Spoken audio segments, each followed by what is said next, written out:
Welcome back to another episode of the Twin Elements podcast, proudly presented by Venture Hunting and Outdoors. If you're like us and passionate about hunting, spearfishing, and many other outdoor-related pursuits, with an eagerness to fast-track your learning, then this podcast is perfect for you.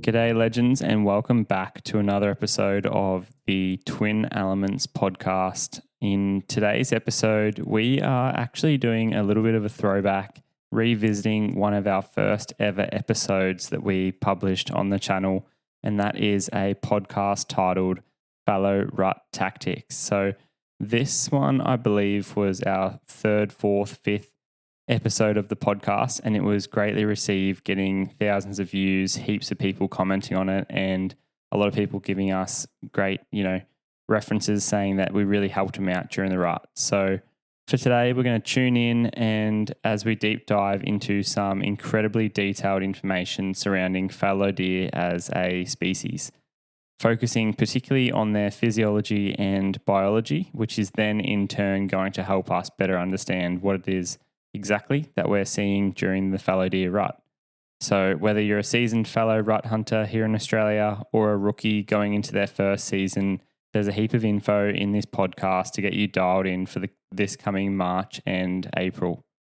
We section the rut into three main phases. We're going to be talking about pre-rut, peak or prime rut, followed by post-rut, giving the main characteristics of each period as well as some general tips for hunting these main phases.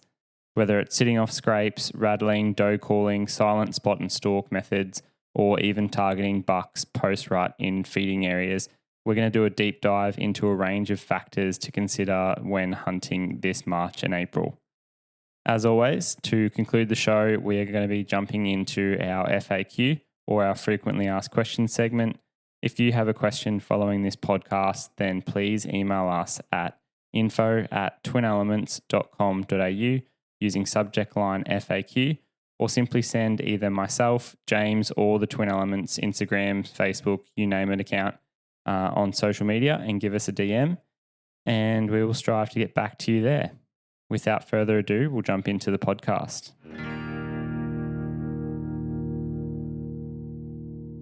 Venture Hunting and Outdoors is Australia's premier hunting retailer, starting with a team of passionate hunters and the clear mission to give Australian hunters the resource they deserve. Through community events, top quality gear, exclusive deals, and expert guidance, Venture is more than a hunting store. Venture Hunting is a community. Check out their incredible megastore in Springwood, Brisbane today.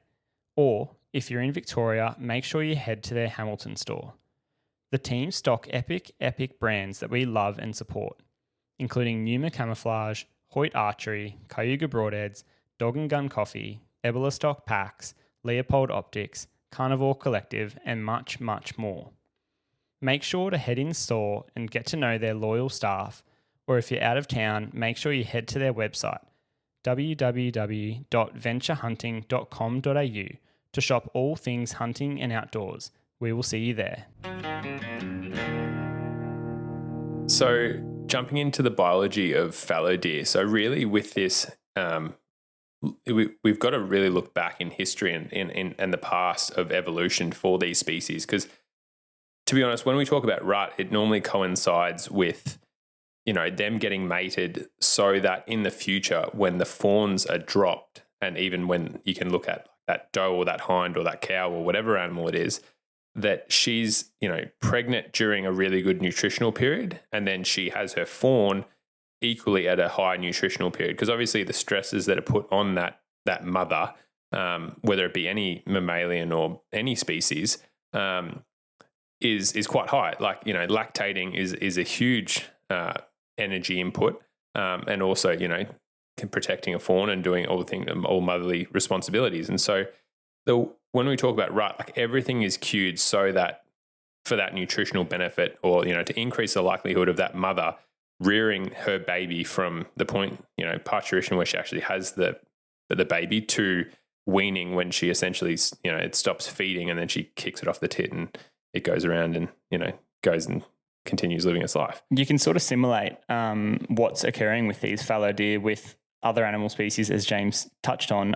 But one of the greatest examples is, everyone would have watched Animal Planet or, some of these documentaries on the television where there are these African plains game doing these great migrations, literally traveling to a spot where they're going to all give birth at the same time, ideally within a very tight window, because, through evolution, they've worked out that if mother A gives birth on, the 1st of December, and then mother B gives birth on the 7th of December, that gives predators a period in time where they can eat that first baby because it's the only one. They can smell, the placenta and all these things that happen during birth. That mother is relatively defenseless. The other mums are trying to, avoid predators, so they're not obviously going to help. That animal, that fawn, for example, in this instance, gets predated upon.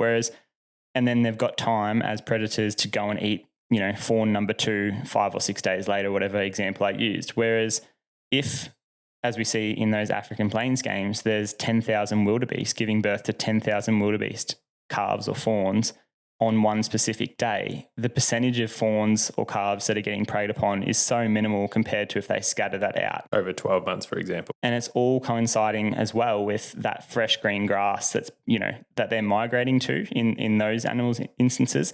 But you've got to think as well that, with an abundance of feed, there's also an abundance of cover. And it all matches, as soon as that fawn is given birth, that mother needs to be lactating. So as James was describing earlier, there's so many evolutionary benefits to having a tight, confined rut period, which we see with these fallow deer. What that then leads into is how is the rut determined? And so biologically in fallow deer and a lot of these ungulate species, what we see is that photoperiod or day length is associated with the onset of, in our case, we're talking about does here, but also hinds and cow elk and, so many other sheep, in domestic environments, like so many ungulates and stuff like that.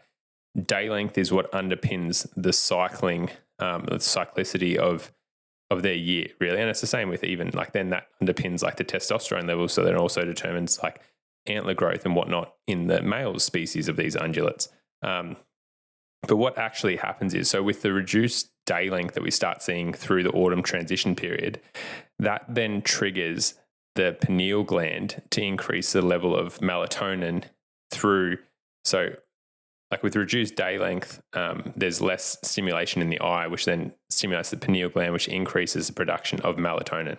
So melatonin then works and travels through the bloodstream and works on the hypothalamus, which is in the brain, which secretes gonadotropin releasing hormone, or GnRH. So GnRH is sort of the godfather of the reproductive cycle, and that triggers the cascade, which then leads to follicle stimulating hormone and also luteinizing hormone, which are pretty key factors in terms of women cycling, which often can be transferable to within humans. So often these are hormones that we manipulate in a veterinary sense with cows and other species, horses, other domestic animals. But we also sort of manipulate them when you look and talk to people that are doing IVF and those type of things. So these are hormones that some of you guys and girls that are listening to this may be very familiar with. And so that then causes the doe to start cycling. And so that trigger, which is ultimately set by a reduction in day length, then leads to this cascade of hormones, which then obviously cause the synchrony of and the beginning of does, in this case, cycling.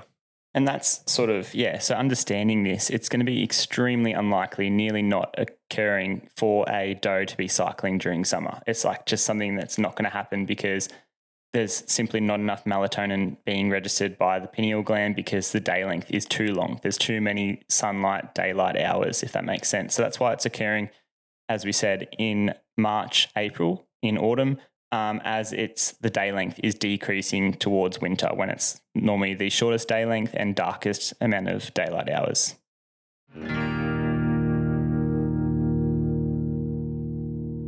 Venture Hunting Outdoors is Australia's premier hunting retailer. Venture started from a team of passionate hunters with the mission to give Australian hunters the resource they deserve. Through community events, top quality gear, exclusive deals, and expert guidance, Venture is more than a hunting store, it's a community. Check out their incredible megastore in Brisbane today, or head to their website to shop all things hunting and outdoors.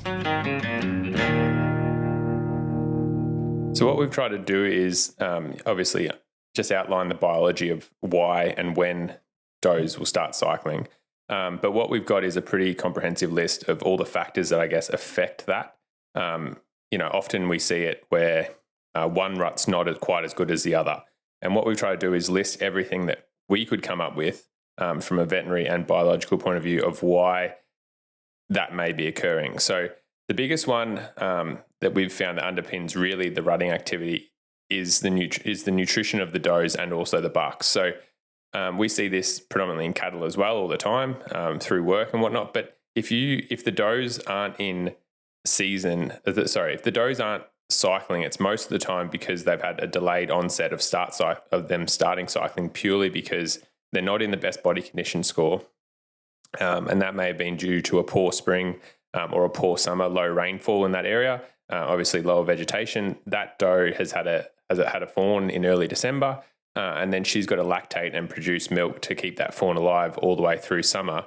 And so she may be going into that March period, and instead of her starting to cycle, she's not in the body condition score that she should be in, leading to her having delayed cycling. And then obviously they don't all synchronize, as we'll talk about, and then you get this more spread out rut period.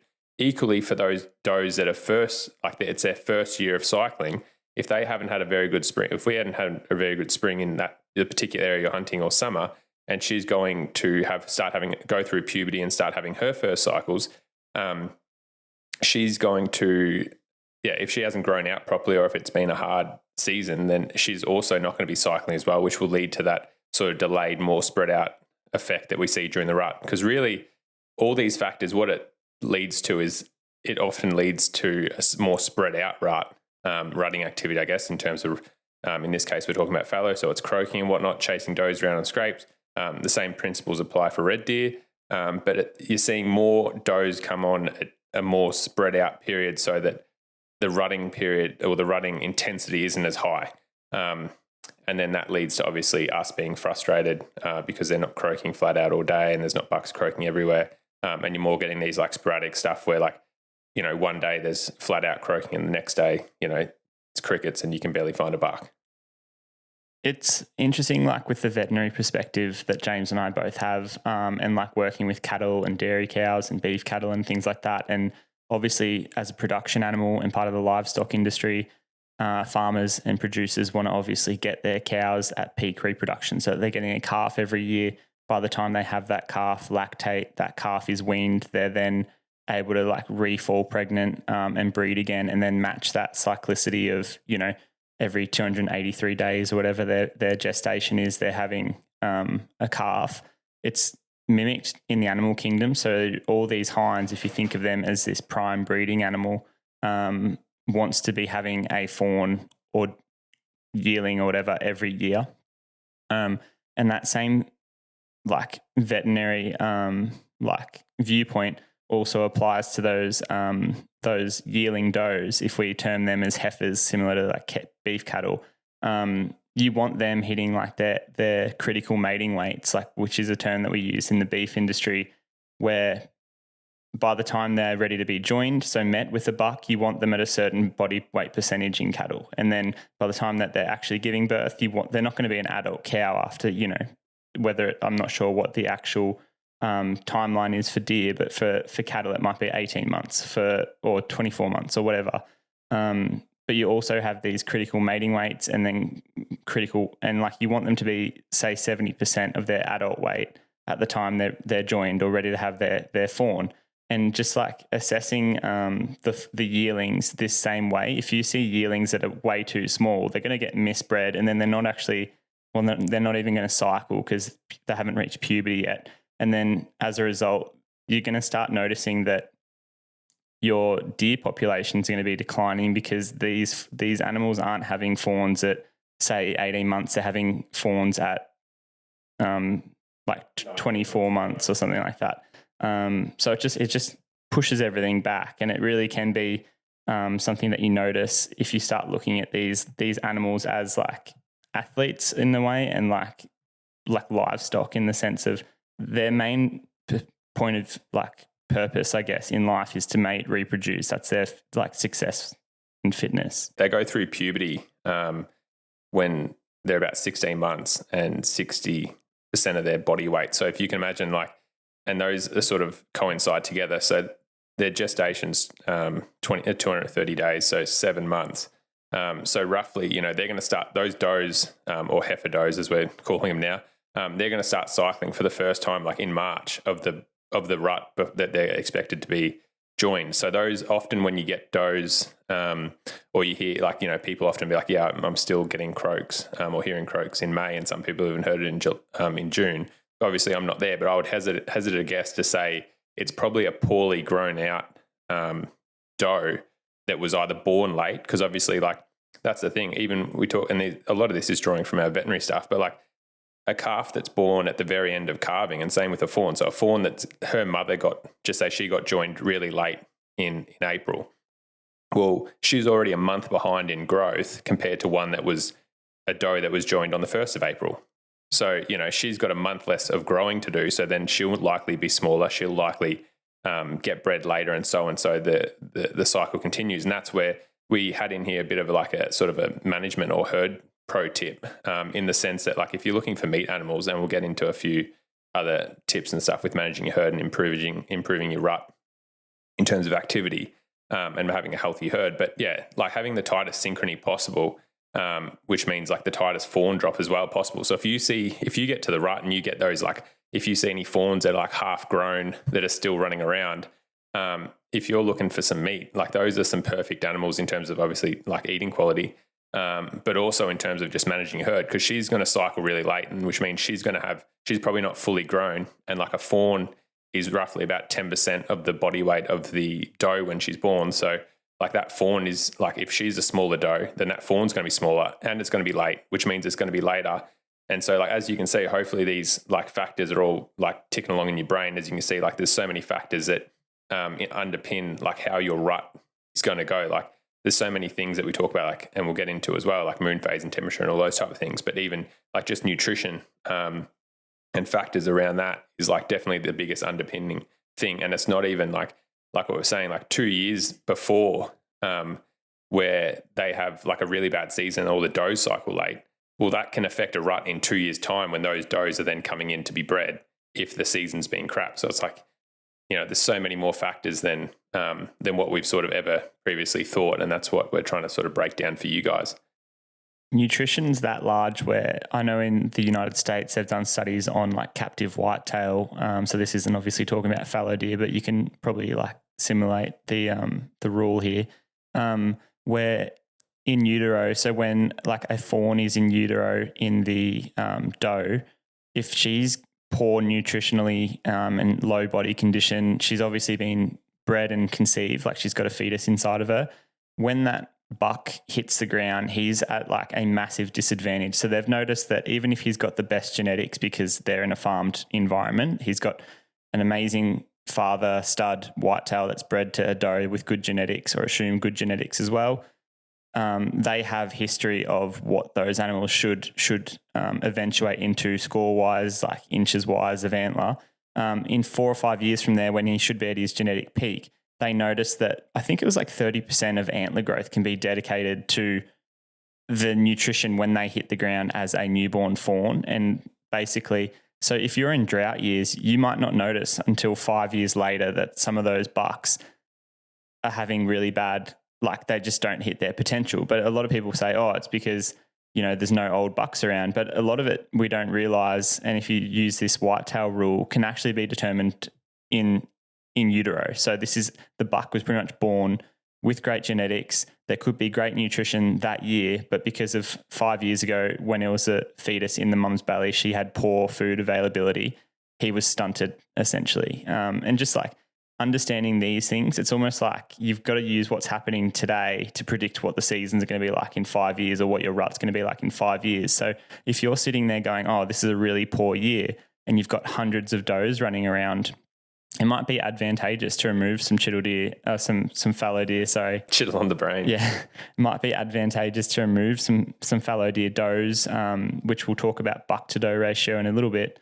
But removing some of these animals, getting some awesome venison, helping the farmer out with reducing, the number of like feral animals on his property, potentially competing with livestock and things like that. But you also, doing this delayed gratification of helping yourself down the line with reduced,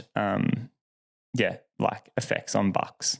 Just another factor with that in terms of nutrition as well. If a doe, so the statistic is that that conception rate for like most does, so in cattle and stuff, conception rates are pretty poor. Like AI, we sort of use 50% as a standard within the industry.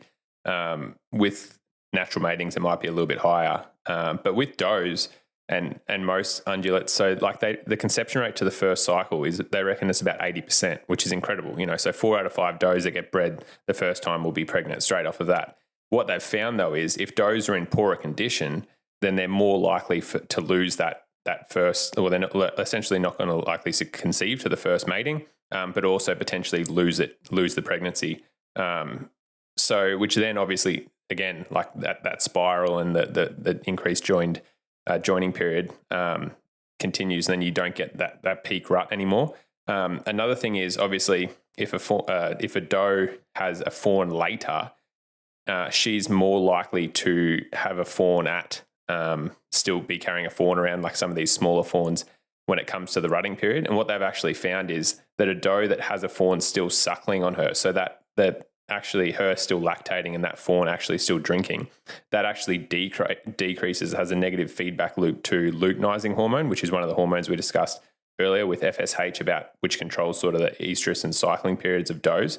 And so if a doe has a fawn still suckling on it, one of those half-size ones, then that's going to decrease her estrus behavior and also delay her, which then again just like increases that cycle of like, she's a late doe already, she's got a fawn on her, which means she's probably also in poorer condition as well, again, because she's still feeding a fawn rather than like putting condition on and like weaning the fawn earlier, just say a month or month and a half earlier. And then she gets bred again late, if she does even conceive, because she's more likely to, lose it or whatever. She then has a fawn later again, and so on. And this cycle like continues. And that's what we were saying before around management. Like that's where if you see these poor does, like obviously sometimes they're going to be older does, but sometimes like you're better off just getting rid of them in terms of managing your herd. Like you want a really young herd, and you want herd of, I guess we can talk about them as in a herd of deer, but you want like a really young sort of population of deer, but you also want like a really fit and healthy population. So even in terms of like, if you see, like I said before, if you see those half-grown does that are on the point of being bred, you're better off shooting one of them than shooting a spiker 10 times over. We've sort of spoken a lot there about the girls or the does, so we might just shift topic over to the boys and the bucks. So essentially, if the bucks are in worse condition, they simply won't rut as hard. That makes sense if you think of them as an athlete that's about to go and do a major event. If they're malnourished and have minimal fat stores and all that type of stuff, then they're just not going to have the energy to rut as hard. The arrival of the bucks normally takes place in sort of mid-March, you'd say. That's when they're sort of getting ready to rut. And most of the time you're hoping that they're as fat as mud, really shiny, good-looking coats, all that type of stuff with a good body condition. Because essentially for the previous few months, all they've really been doing is growing their velvet, putting on muscle and weight and fat and stores and reserves to get ready for this period. It is literally their Olympics. What is interesting is that this arrival of the bucks on the scene, so returning from their feeding and velveting areas to where they strip and start setting up their scrapes to where the does are, is going to lead to what we call a pre-synchronization of the does. And this begins with what we call like silent heats. We see this again in veterinary science with livestock in particular, where producers will use like teaser or tester bulls, rams and stallions on like mares, cows and ewes, so that they're getting ready to try and breed, to the point where even with boars, there are like statistics and studies that show that like introducing a boar within a certain vicinity or meterage of a group of sows will tighten their synchronization of when they're going to start releasing all these hormones and things that we discussed earlier. And that can be sometimes not even through visual cues. Sometimes just the smell of a boar or the smell of a male will induce these things. So if you think of pre-synchronization as them getting excited for the main event, that's essentially what's happening. So again, considering this, and knowing that the site and scent of males can induce this synchronization and willingness to breed, it is important. And that's often why we'll start getting like the odd younger buck croaking and things like that as they're approaching these, like making their scrapes, rutting stands and whatnot. I'm assuming like that the sound of them croaking, I know it's the case with red deer, like when they're roaring, it can induce females into this pre-synchronization as well. So then if we look at that in terms of a practical setting, obviously a topic of debate at the moment is culling in South Australia and also all through New South Wales, using aerial culling to reduce deer populations and deer numbers, often where they're targeting certain areas and often sometimes arguably, where they're targeting where bucks and stags have gone to grow out their velvet and antlers, in that February, March period. So looking at that, how that may affect our rut. If even though a place is getting chopper shot 20 kilometers from where your main block is, it's often nothing for a buck to travel that far, or especially like a red stag to travel that far for the rut. And so inadvertently, it may be affecting your rut because bucks that should have, been rocking up at your place never rock up. Which then obviously, as we'll get into, affects the buck to doe ratio, but it also affects this pre-synchrony and how tight the joining period or the rutting activity is going to be for those does or those hinds. So there is little effects like that we don't even, once again, like you haven't really thought about or predicted of how, these sort of antics can affect your rut. And that's the biggest thing is like you can have all these considerations, be sort of assessing a herd or a mob and working with property owners to sort of manage a deer population and things that are taking place 20 kilometres, which is as the crow flies, which sounds far, but for a red deer, as James said, like that's an overnight mission. Like he'll travel 20 kilometres to get to his breeding grounds quite easily overnight. It's nothing for a red stag to move that far. Not being able to like take into account these factors and sort of necessarily do much about it, but you can sort of understand like, we normally start seeing bucks coming through in that mid-March period. They're not rocking up, what's happened, and sort of being able to assess that situation can be quite insightful. The one that we all love to talk about is the temperature. So as Ayden mentioned earlier, these bucks, they're pretty much athletes. Like they are going hard for, arguably sometimes, 2 weeks, sometimes up to a month. If there's high doe populations, obviously that sort of bell curve and that rutting activity of does coming on spreads out. But, you can use the analogy, like, would you rather run a marathon in 35 degrees or 5 degrees? Like, I know which one I'd be picking. And so really we see, and this obviously doesn't affect the cycling and whatnot, it can affect does and especially cattle. Like if the hotter it is, they're less likely to actually display estrus for us to see. But obviously like a buck is going to be very easily be able to identify for does in season from all the cues that he gives her and just the fact that she's rocking up at the scrape to be bred. But what we certainly see is just a decrease in the actual what we would call rutting activity. The rut's still taking place, like does are still getting bred, hinds are still getting bred. But what's happening is they're showing less actual activity in the form of roars, croaks, touching up their scrapes, covering distances, whatnot. They're almost like lethargic, for lack of a better word, where it's all just dulled down a fair bit. And they're just, sort of doing the bare minimum because it's so hot that, they might croak a little bit in the morning and a little bit maybe very last light, but all through the middle of the day, there's very minimal rutting activity, which makes it hard to obviously hunt. You only get a very short window and hence the fitness tip from the last podcast.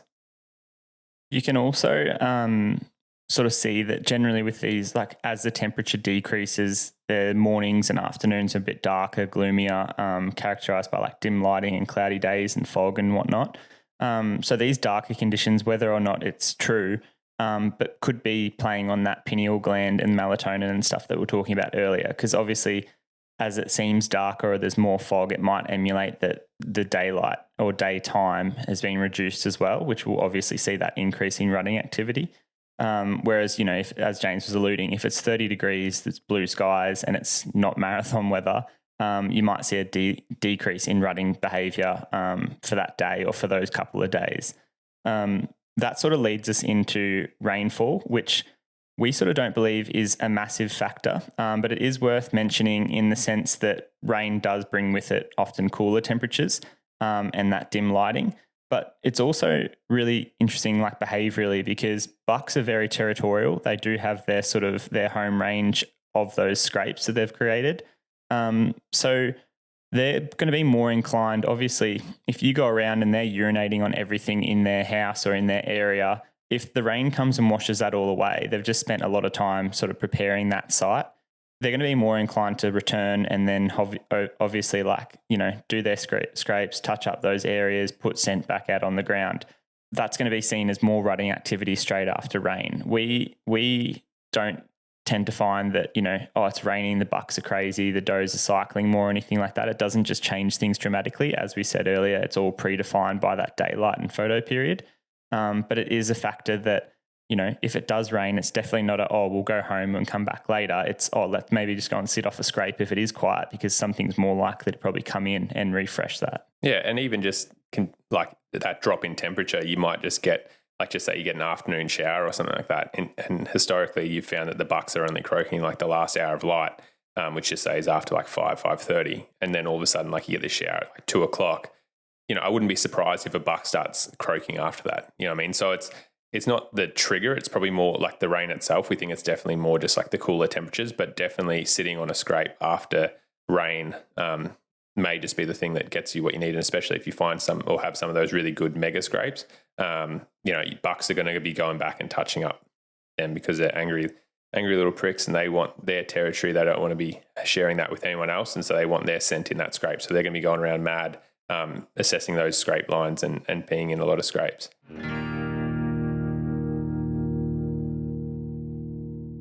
With the rut nearly here, it's time to restock your supplies. And for us, look no further than Cayuga Broadheads. Ayden's shooting the 150 grain Zots while I'm shooting the 150 grain pilot cuts with bleeders. Whether you're shooting a Zot, an old school, or a pilot cut, we have complete confidence in their range and we know you guys are going to love them too. Use code TWIN10, that is TWIN, 10 numerically, to get 10% off your next order and stock up for the rut now. Moon phase is the next big topic. And so the big one really with moon phase is it's fairly straightforward in the sense that if it's a full moon during the peak rut period, everyone's been outside in a full moon period and you can pretty much see daylight. Obviously being they're crepuscular, as we've discussed, which mean their main activity is sort of early morning through the night and then late arvo. So if they can see all night as opposed to when there's no moon, well, they're going to take advantage of that and bucks are going to be running around like mad trying to find does and whatnot, and they're going to have more activity. And hence, when we go back to them being athletes, well, then, they're going to be tired during the day and they're probably going to just be sleeping on a scrape. You're not going to hear as much of that activity in terms of croaking and whatnot. Not to say that the rut's not going on. It's just going on at 2 a.m. rather than, during the daylight hours when you can see it. Another thing that I found to do with moon phases, I guess, and especially the big one, obviously, is the full moon, is weather-wise, it's more likely to be associated with days that have no clouds and open blue skies. So obviously then going back and relating that to weather, then if you got a full moon, they're more likely to be already sort of having more rutting activity at night.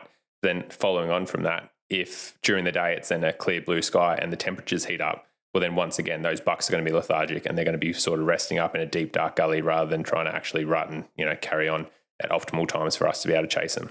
It's worth saying, so we've just touched on those three factors being temperature, rainfall and moon phase. And whilst they're not the most important factors, they seem to be the factors and the environmental factors that us as hunters, you hear a lot about. So temperature, if it's going to be an anticipated warmer rut with, temperatures in the mid-20s by 8:30, 9 a.m. in the morning, people are really quick to go and hunt that morning and get out of the bush straight away, go back to camp, have a few beers. The same as if it's a full moon, people sort of balk at it and won't plan a trip over those dates. And that's all to be quite fair and reasonable, especially if you've only got 1 week or one weekend to hunt over the rut. But if you've got the ability to go out to a property every second day, every day, and hunt for weeks at a time over this period, I think it gets really important, and it's worth mentioning that these factors, whilst they are important, are all lesser to that daylight period and the photo period when, this is the time of year when they have to breed. So even if we're not hearing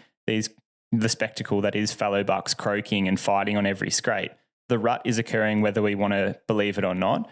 And often that will take place as, quite a quiet rut. So there are times that, as we've said, it will be extremely hot. It's 25 degrees by 9 a.m. Instead of going back to camp, if you're sitting on a ridge just glassing a particular area, a buck will sometimes lose a doe that morning and go back to his scrape at midday and start croaking again. And because we've already conceded that it's going to be, the conditions aren't great, we're back at camp. You never see that. And then you've got the added benefits of the thermals being really good, particularly potentially like a buck on the scrape by himself at 12 o'clock, letting out a croak to let the girls know he's there, and then he might bed on that scrape, but you've missed it if you're back at camp. So it's just, a reminder that whilst these factors are important and do help us sort of understand the fallow deer rut and biology a little bit more, it's not the be-all, end-all. Like at the end of the day, you've just got to be hunting and sort of, applying all these lessons. Yeah, a lot of these factors are like, if you actually look at, like, often people describe the rut, and what they're describing is the actual sort of displays of the rut rather than the actual biology of the rut, if that makes sense. Like the biology of the rut, as we described in the first bit, like does coming on, does getting bred, does having fawns at the perfect time of year, that happens every year at the same time regardless. Like that's not what actually people are talking about when they often describe the rut. What people are describing when they say, oh, the rut was shit, was, oh yeah, bucks and does weren't roaring their absolute, heads off all day. And those factors that we just described are the reasons why they're not doing, or most likely not doing it. And so, like, there's going to be does, and like what Ayden was trying to elaborate on, like, there will be reds and bucks that will find a hot doe or a hot hind at 10 o'clock on the hottest day of the rut, and they will be bloody calling their tits off, telling you where they are on the hottest day. And like we've seen it for so many times, it's like, yes, the factors all aren't perfect, but it's like, they've found a hot doe or they've found a hot hind, and they're going to be letting, well, reds might not be, but definitely bucks will be letting everyone know about it. So it's like, these are more to explain why, like these factors are more to explain why you may be sort of seeing what you're seeing, and sort of increase your knowledge around factors that can affect the activity and the intensity of the rut. But it's certainly not like the be all and end all. Like there will be bucks croaking and reds roaring. It's just, whether it's to the intensity of your liking. The next one that really sort of has an effect that we also probably don't give for granted and enough people don't have knowledge around is how much like the population sex variations affect, the rut in terms of buck to doe numbers. So it's something that we don't really look at. Like, and to be honest, this is a little bit of one of my pet peeves in the sense that like people's favorite thing to do during the rut is to shoot spikers to eat them because they're obviously easy. Which I encourage people to take as much meat as home and feed their families as they can. But I would sort of discourage people from shooting spikers, as we'll elaborate on in a second, and more likely to shoot, or better off shooting does for the whole health of the population, but also for the benefit of their ruts to come in the future. So buck to doe ratio is extremely important. This is essentially like male to female ratio. So the closer you get to 1, one male, one female, the more heightened rutting activity you're going to have. So if you imagine as humans, we walk into a club and there's 10 males, 100 females, us males don't have to work as hard to get the attention of those females. We're not going to be fighting. We're not going to be sort of, posturing, yelling at each other like, mate, that's my girl. Whereas if there's 10 guys in there and 10 females, the rutting activity is going to be a lot more intense. There's going to be a lot more fights. There's going to be a lot more posturing, all these sorts of things. And to bring that back to deer, it's seen, like James has a perfect example, which he might be able to allude to now, where he had a property last year in the rut where the doe ratios could have been 6-1, 10-1. Like, oh, even worse. They were, I got a new property just before the start of the rut and I'd never seen anything like it. Like I was stoked when I first got it because in terms of fallow deer numbers, I'd never had a property so good. Like you'd see over 100 fallow deer in a day and you're like, this is incredible. The problem with it is the buck to doe ratios was probably like 10 to 15 does to 1 in the fact that there was this particular buck that I was trying to shoot. He was in a gully with about 50 to 60 does, some days more, like some days he had about 80 does. And the problem with that was there was no competition. Like there was one or two spikers and one sort of satellite buck that was maybe 2 years old. And because of that, like he had the run of the bloody hill. And so because of that, like he would honestly croak maybe once a day. Like like that was his whole, because he didn't have to, like there was no competition. Comparing that to some other previous places I've hunted down in Victoria where the hunting pressure was really high. And I think because of that, everything was getting shot. And so there was reasonable deer numbers on this place that I was hunting. But they actually had, for the only time I've actually seen in Australia, like there was an actual lek that was set up on this place. And for a lek, that people don't know, like a lek is something we see normally through Europe, where you've got really good densities of deer, but also the right numbers of buck to does. And the bucks will set up scrapes all within really close proximity to each other. So if you've watched our Bulgaria hunting film, that was like massive leks that we're hunting. And all the bucks come together, and then the does come to that lek to be bred. But, you know, in my case, there was like 15 bucks, and there was probably 25 does. And the rutting intensity of that was insane. Like there was bucks, you could hear the lek from, you know, a kilometre away almost, because there was just bucks croaking, fighting, like, you know, and then all the does were going there, and generally the biggest bucks in the middle. And that's like, that was all driven by competition. So continuing on from what I said before, where, you know, people really like shooting as spikers. Well, what you're doing is like, how often, like, sit here now while you're sitting in your car or your office and driving to work, whatever you're doing, and think, okay, on the blocks that I hunt, how many bucks, and even this principle applies for, you know, red stags, any animal you're hunting. If you want to have a good rutting intensity in terms of activity, well, how many in the previous 10 or 20 years or 5 years, whatever, have I been hunting this block? Well, how many males, like, don't look at it big bucks, look at it as males. So spikers, any male that you've shot, how many males have you shot on this block? And then compare that to how many does have you shot? And often the answer is very heavily stacked in the form of males. And so because of that, your rutting activity that you see is going to be severely affected. And that's why I hazard people against shooting spikers, because yes, you're shooting only a spiker, which is maybe great eating, but you're shooting firstly a buck that you could shoot in 7 years' time and could be the biggest buck you've ever shot. But you're also affecting this ratio, which inadvertently is then affecting your future, you know, rutting activity. And so you're way better off shooting does for meat, not only for the health of the population, but also for the health of, you know, your rut and the rutting activity that you're going to see in the future. Similar to what James was saying there with his example of that buck tending to, you know, 50, 80 does at a time in the middle of sort of a gully.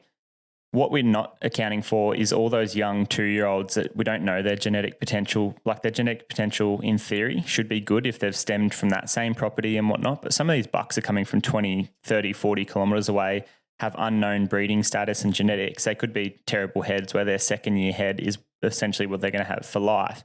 But as people that are sort of, again, this is very glorified trying to manage their deer populations. If you just want to go and shoot meat, a lot of this podcast probably isn't, you know, relevant to you. But we're talking about, you know, managing places and hunting for a better rut experience and just taking into some things in account. But by knowing that that buck is tending to 50 or 60 does, there's no way that he's going to be able to count and breed all those does, which means that there's an extra 10, 20, 30 does slipping away to the sides. And if there's a male that's standing on the sides, he doesn't have to fight because the big buck's, you know, preoccupied with all these does. There's going to be 2-year-olds breeding deer or breeding does, and that can have effects on the population later on as well. Like, they may not be proven breeders. They're not the dominant buck and things like that. So understanding these factors gives us like a bit of a greater picture into like the population factors that we're seeing, as well as, the rutting activity. Additionally, like what Ayden was saying, they couldn't, this buck couldn't get to all these does. So I actually hunted the rut and then had to go and work for a couple of weeks abroad, and then came back actually, like, I think it was the 8th of May or something like that. And there was still bucks croaking and like chasing does around and stuff. And that was purely because I think there was does that, you know, personally, I think it could have been a combination of nutrition, like we've discussed earlier, and delayed onset to estrus and stuff like that. But also I just think because the buck to doe ratio is so absolutely shit, that there was bucks that, like, there was does, that were cycling that didn't get bred because there was no bucks around to breed them. There's also a massive component with fallow deer in particular, where the does, or like does do have a female choice to breed. Like, they're the ones that initiate breeding with a male a lot of the time. As you see, like a red stag, for example, will travel and try and round up a harem and then fight to keep that harem together. Whereas a fallow buck will often go and set up and establish a territory via a scrape, and then he will sit on that scrape and sort of call out by croaking to the does in the surrounding area. And they're often doing it strategically, like it'll be on that upper third of a ridge where they've got a good viewpoint and whatnot, and they can see where the rival bucks are going to come from. But they will croak leading up to the peak rut, and that attracts the does to the scrape. So the females actually play a huge role in selecting the buck that they want to breed. In an ideal world, they'll have, 5 bucks. There'll be a dominant buck on the scrape, 5 satellite bucks, 10 does, for example, in that area. And those 10 does are going to go and stand on the scrape with the dominant buck. And the smaller, lesser bucks are going to have to race up there, try and pick one of those does out. And that's what initiates the fighting, because the big dominant buck with the impressive antlers, the better health and body condition score, the more high, the vigor, they're the ones that are dominant on that scrape, are going to be the ones keeping the does. And they're the ones that the does go, he's strong, he's successful, we're going to breed with him. So that's, again, there's so many components to this and so many factors that play into the fallow deer rut. Understanding these give us a greater picture as to why and what is occurring during the fallow deer rut. And it also enabled us to implement strategies over the different courses of the rutting season, which we'll touch on in a second here.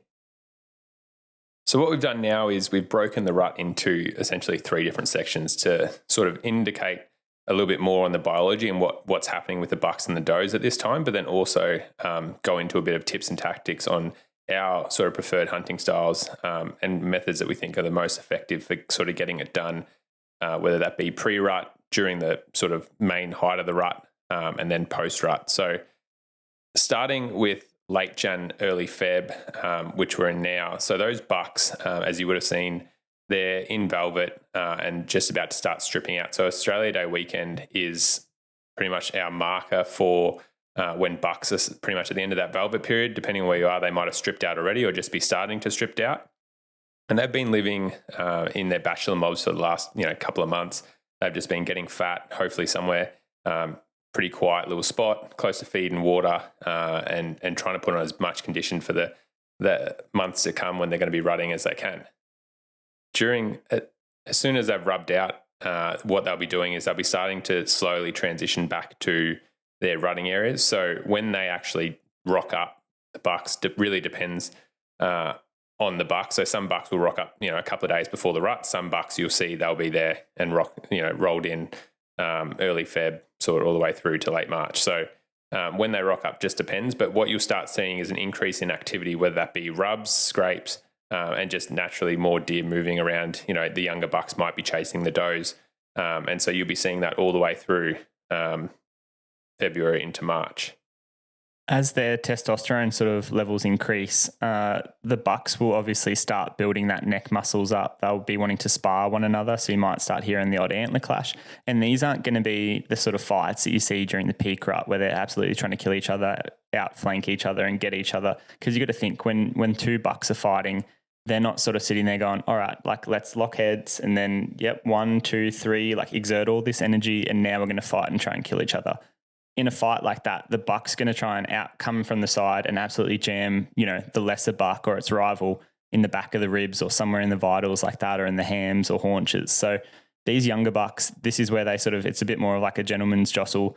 They'll come up to each other, they'll posture, they'll do a bit of a circle, and then they'll sit there and go, all right, now we're going to lock in. And it's just like a gentle back and forth rocking motion that we tend to see. The same thing whilst they're building these neck muscles, their neck muscles might go from 10 inches in diameter to 24. It would be interesting to actually talk to some taxidermists and see what some of the bigger diameter neck muscles are, or those when they're obviously getting capes and things post rut. But the hypertrophy of the neck muscle in fallow deer and reds and these rutting animals would be so insane. And just it seems like the skin gets thicker as well. Obviously their neck muscles are going to be protecting because that's where the antlers are and stuff like that. But it really is a bit of a spectacle, and physiologically it's amazing what this testosterone will do. But that's also going to be seen as this testosterone rises and gets closer to the rut. It's just going to mean more rutting activity in those bucks. And leading into March, right before sort of the main event. So we've said pre-rut sort of leading all the way up to the end of March, but it really does depend on where your hunting block is. So in high density areas, there will be bucks croaking and showing all those signs of rutting activity, from the 20th of March, just say, if you're in a really good spot and a really good property. And so for us, we've just sort of said that the March is a pre-rut period, but what you're going to see, with the increase in activity is especially the scrapes. So bucks showing up, and that's where having cameras set out to identify what bucks are going to be around during the rut. Like some of these bigger bucks will actually come late, but some of them will also come quite early. And so you might find your target buck, at the start of March. And I mean, you might even shoot the best buck of the year or that rut before the rut even starts and before you hear a croak. So that's where cameras are a really good tool in that sense. And setting them up on especially like scrapes that from previous years before is a really good idea. But that then leads into sort of our main tip, I guess, for hunting bucks pre-rut, and that is rattling. So as Ayden alluded to, like initially it's like a little jostle between younger bucks, but especially when the rut sort of started kicking off, but before the does have started being bred and that type of thing, like bucks are going around like mad, touching up scrapes, rubbing their antlers, increasing those neck muscles. And so that's where we really, really like rattling off scrapes particularly. So obviously, like there's so much to discuss in terms of rattling off scrape, and the big one is setup. So where people actually go wrong isn't the physical act of like how you rattle, it's how they've set up. And that's the disappointing part, because they're stuffing up on a factor that could have been controlled well and truly before the buck ever walked in. And so that comes down to setting up. Like personally, I'd rather be standing. Some people like to be seated, but I like to be standing. So you've just got a bit more like range of motion, and you want to be set up somewhere where you can actually draw back. And so often what I'll do is, and this obviously for bow hunters, the same principles for rifle, but you want to be set up and I'll actually normally draw back before I start rattling just to make sure, because there's nothing worse. Like I actually had, and this is learned, like a lot of these lessons, sadly, you're getting told and, trying to learn from our stuff ups, I guess. But I had a buck that I rattled in, and as I went to draw back, I snapped like a tiny little twig at the very end of my draw. And that was enough for him to like look, see me, and then run off. So I like to draw, make sure I've got a complete draw cycle and I've got like I'll sort of pivot around, stuff like that. Because obviously, we'd love it if bucks just walked in perfectly and went straight to the scrape, but they'll come in from all different angles, and they'll normally come in from the worst possible one. But also if there's any twigs and you're sort of clearing your shooting lane, I guess, and making sure that you've got a direct line of sight to the scrape, because most of the time when you are rattling in a buck, the first thing they'll do is go to the scrape and check. So you want to make sure that you've got like a really good shooting lane to the scrape, because if you've got a bush in the way, well, that buck's going to go there, and then he's going to start looking around from there. Making sure that you've got like an arrow on the string obviously is a huge one that we see. And if you are going to rattle or even be sitting on a scrape, if you're doing anything near a scrape, you need to have an arrow on the string. It needs to be the first thing that you do, because if there's no point, there's people get caught out all the time because it's almost like they anticipate that a buck's not going to come in, but I can guarantee you the time that you don't have an arrow on the string is the time that a buck's definitely going to come in. It's old Murphy's Law. Every sure. time you don't, you go and check a trail camera and you leave your bow 10 meters behind you leaning on a tree, you look up and there's a buck there at 20 meters. It's the same time as you pull up at a dam to go and check for wallows, and you're like, you've literally parked on the dam. You're 4 meters off the dam, and you get out of the car, take 3 steps, have a look at the dam, and then a massive boar jumps up 10 meters away because it was asleep in the mud. Yeah. So it just, yeah. The biggest thing with this is you are, by rattling at a scrape or hunting a certain buck scrape, hopefully you've got some intel that buck or a target buck or there are bucks in the area, which means that you have an intent to obviously hunt it seriously. So just take it as this is your one chance for the rut, because some animals, that's what we probably didn't touch on enough about rut factors earlier as well, is that human hunting pressure is massive. You can't even comprehend how big hunting pressure is, because every single thing that we discussed earlier, temperature, daylight, all these sort of things are going to dictate that they're rutting and being bred. But the second you add human components over that, so we're adding scent around, a doe sees us and leaves the scene, that's going to implement and directly affect the rutting behavior of that buck, because that buck might stay on the scrape for a little bit longer than the does will. If a doe sees you, they're gone a lot of the time from the area. They'll just move. It might be a kilometre, but they might move to the thickest, nastiest scrub, where your chances of shooting a buck on her when she's ready to breed is 0. They're in the thickest dogwood or gnarliest little gully. Whereas you might actually get a chance or 2 chances at a scrape, but as soon as you educate these bucks, and especially if they're bucks that you've been, because bucks, one thing with these scrapes and pre-rut, when we assume that the bucks are going to the same areas, you will have the same bucks if you don't shoot them and educate them coming to the same scrapes for 3 or 4 years. They really do. They'll go and grow out their antlers 20 kilometers away, and then almost like a homing pigeon, they will fly back to their ridge and be scraping and building their territories in these same areas. We've seen it plenty of times here in New South Wales where, we've got images of a buck one year, you compare those trail cam photos the next year and it's the same buck just with a few extra points, a bit more mass and whatnot. So it's one of those things when you're setting up for these rattling situations or anything, as we're going to talk through these tips, it's like, this is do or die. This is the moment that you have to do everything. So like, you've got to make sure your camouflage is ready. If there's, if you're thinking, oh, that little branch in front of me there might be in the way of that scrape, go over and break it. Like, honestly, you're not going to get, if you just, like, there's a natural noise to that. You can break the odd stick and things like that. There's no point when you've called the buck in, go to shoot and be like, oh, I can't shoot now because there's a 10-cent diameter stick covering the buck's vitals. Like, you've wasted your one chance because he might come in, you could have shot him and then he wins you and then that buck is educated. Or he walks in and you try and move and balk around to get a better shot angle and he sees you and then that shot opportunity is wasted. What we're trying to get at is do as many things before the sort of game time really as you can. And so, like, arrow on the string, draw back, make sure you've got, good shooting lanes, you're happy with everything there. And then the next thing definitely, which people probably don't do enough is range. And even like this, obviously these tactics, like all these things apply to calling in anything. Like whether you're calling in a red deer, you're calling in an elk, you're calling in a fallow, you're calling in a fox, like these principles of like how you set up are the same for everything. And so these systems and processes that we're describing to you here is like, every time I'm about to call something into my position, I do all these things. And so ranging and making sure you know the exact distance from the scrape, the exact distance from that half, dead, rotten log, all this stuff, like try and predict everything. Because like I said, most likely he's going to walk in from a completely shit angle, different direction to what you've anticipated, but you've at least done everything in your power to have it all set up purposely before, he actually comes in. This then leads into how we actually rattle. So what you want to have is like a really good set of antlers, not ones that are like chalky and stuff like that, because it actually does make a different sound, or a really good rattle bag. So we've been using the Phelps Smash rattle bags, which we've like really enjoyed because we find that it makes like a really natural sound, but it's also quite heavy. And we think that just makes the difference in terms of like carrying the sound and sort of projecting it out so that obviously more bucks can hear it and hopefully more bucks can come in. But we just do like sort of a transition rattle where like you don't want bucks to sort of pin, like when they come in, you don't want them, like the worst thing that can happen is you've got antlers or a rattle bag in your hand and you don't have your bow. So what we'll generally do is I'll do like a bigger rattle on the first one and go and maybe do that for like 20 seconds for the first one.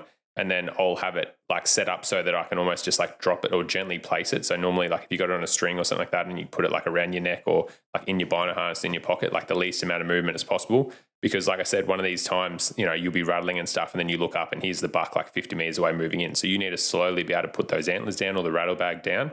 And then you need to be able to like slowly transition to grab your bow. And, obviously try and go through your shot sequence and get a shot away. So with the least amount of movement as possible. So we'll then do the initial like quite loud one. And what we'll do is we'll have like a minute or two where we don't rattle at all. And then we'll do the same thing. Go and so like, I don't know if like I've seen a lot of bucks fighting in Bulgaria, but also here in Australia. And like, it's pretty crazy. Like what they'll actually do is they'll fight quite, like look it up on YouTube, but they'll fight quite intensively for maybe 10 to 20 seconds. And then they'll generally sit there like 2 inches off each other.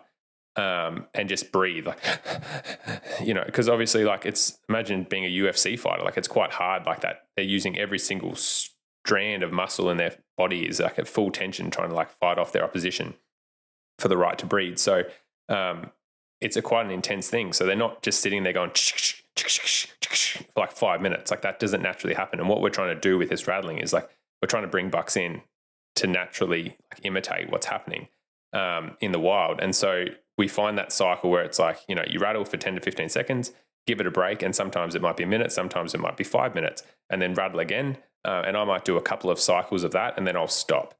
And what I find is in this pre-rut period, like it really does depend how hot sort of a buck is. So sometimes you'll have bucks, depending on how close they are and how intrigued they are, they'll come charging in, quite quickly, just saying they'll come like almost trotting in, right? That's sort of the first scenario that I've personally found. The next scenario I guess I've found is ones that sort of just like mosey on in to check out. And like it can be bigger bucks or smaller bucks. But you might have finished your last rattle like 10 minutes ago. And that's where like normally if I'm going to rattle, I'll probably sit on a scrape for maybe 20, 25 minutes. And just like, and that's why being in like a good comfortable position is important, because quite often you'll just get a buck that like can't, like they obviously know roughly where you've been fighting, you know, these bucks are fighting from apparently, or you've been rattling from. And you'll find that, yeah, some certain bucks will just like come on in to like check out, you know, what's been happening, but they're not like immediately charging in. And so you need to be like patient. You need to be concentrating. You may be looking around head on a swivel, because they're going to come in silently. They're not going to make any noise.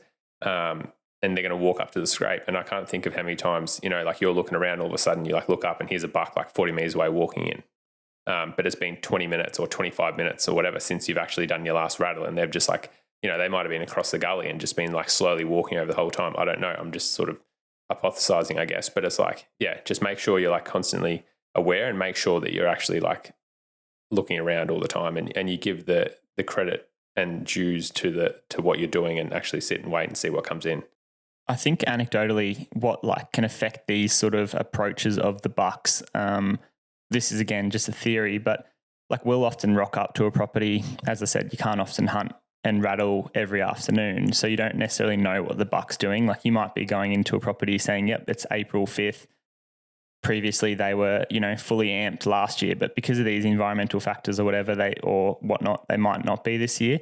So a lot of the time we'll go in and rattle, and if the buck doesn't run into, you know, 20 meters in 30 seconds, we're like, oh, they're not quite rutting yet. But we might not know that that's the first set of antlers that they've properly heard for the last month. You know, like there might actually have been no bucks fighting. So that's why you might get, you know, elicit a buck coming from a gully or two over. He's definitely heard it. Like don't ever like doubt or hesitate as to how loud, you know, a single doe call is. We've called bucks in from hundreds of meters away. We've called bucks in from kilometers away with rattles nearly. Like you can honestly watch them cover ridge lines so quickly. But in the same sense, if a buck's not quite in the mood because he hasn't, you know, smelt that first doe in season or heard those bucks fighting over what could be potential does, he might mosey in over half an hour. So that's why there's certainly like a patience element to it. And again, similar to what James and I were alluding to earlier, where if you take the time to set up, you know, get the wind right, trim your shooting lanes, you know, you've practiced drawing at this scrape, you really are settling in my opinion, for the next hour, as long as the wind's good, to like, you know, give it its due, give it the patience and time that it will hopefully bring a buck in. Like, because otherwise, if you don't think it's going to happen, don't rattle. Like the only reason you should be rattling on that scrape is to kill a buck because you think there's a really, really high chance that something's going to come in. If you don't, no point educating these deer. And that's a big one, like education of these deer. Like, you know, sit there and think, okay, well, how many, like all these, like you guys that are listening to it, how many times during a rut or the last 10 ruts have you actually ever seen or heard bucks rattling? And this is like another one of my little pet hates, that it's like, you know, you go out and people will be like, oh yeah, I rattled off like 20 scrapes and didn't like see a buck or hear a buck or anything like that or get a buck in. And then I'm like, mate, you're just like educating deer, you know what I mean? And that's where like rattling is a really effective tool, but it's also like, you know, it can get to the point where you rattle on these certain places and like deer will honestly just like almost run the other direction, because it's just like you've got them to the point now that it's just like they hear a rattle bag or, you know, a set of antlers clashing on a scrape and they're like, nah, that's like, you know, that's Josh or Toby, or, you know, like I know who that is.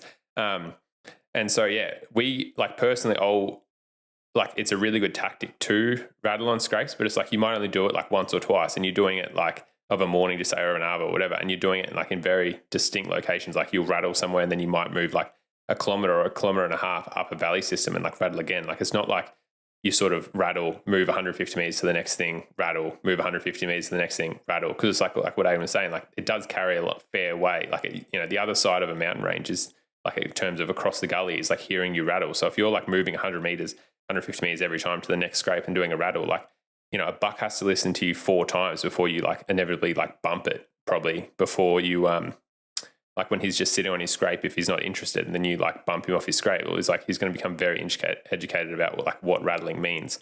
And so personally, yeah, like I'll only rattle, you know, once or twice a morning. I prefer mornings personally because I find like the response rate and bucks, like maybe it just being that little bit cooler, bucks are more likely to come in. But then, yeah, if I'm going to rattle in the afternoon, I'm generally doing it like in that last sort of hour of light, when I know that bucks are more likely on their feet, more likely cruising around checking scrapes. seeing what's around, scraping trees, that type of thing. Like getting a buck in the middle of the day to come into a rattle, like it certainly does, it certainly happens. Certainly, it's just like lowering that barrier for him. Like if he's already on his feet, it's like one less thing. He can just start plodding in and walking in, and that's the buck that might come in a bit slower or whatever. The buck that's going to charge in, like he's going to come in whether he's like half asleep, a kilometre away or whatever, or whether he's, he'll come charging in. It's more getting more of those bucks that are sort of half on the edge.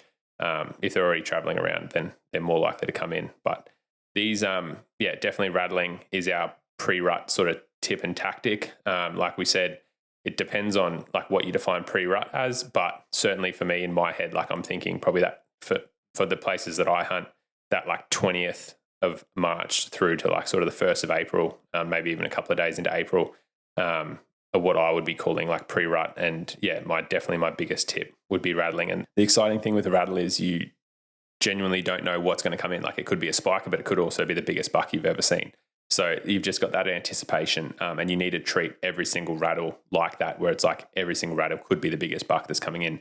So have respect, I guess, for the systems and make sure you're doing all the protocols that we've just described to increase the likelihood that you actually get it done, and you're not having tears at the end of it and crying because you didn't set up properly.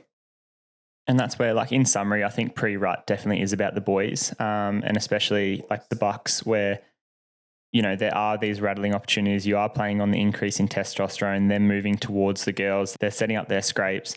There's nothing more exciting than seeing a ridgeline that was sort of dry coming out of summer, not much sign, just become littered with rubs on every little sapling. Every little bush is broken down and snapped. And then you're just seeing all these game trails emerge, and then littered along the edge of the game trails where there's an overhanging branch, you're starting to see like hundreds of little scrapes on a particular ridgeline. And then you'll often find just where that ridgeline forms into a flat bench is where there'll be like a dominant scrape. And that seems to be, characteristic of the last few ruts. We've found that dominant buck on that ridge will preoccupy the best spot for when it comes to breeding does. And that's where we'll transition here to the girls and peak rut.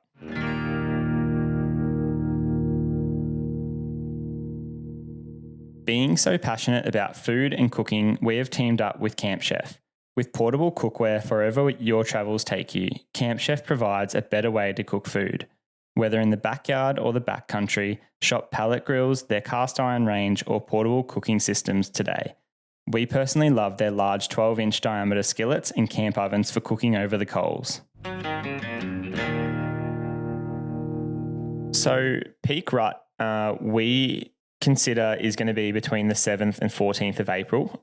This is sort of a massive plus minus in terms of actual dates. As we said, in some places with high deer density and good buck to doe ratios, that might be taking place in, from the 20th of March, late March, and be a much tighter window then. In other places, it starts in early April. Other places, it might be from the 14th to 21st of April.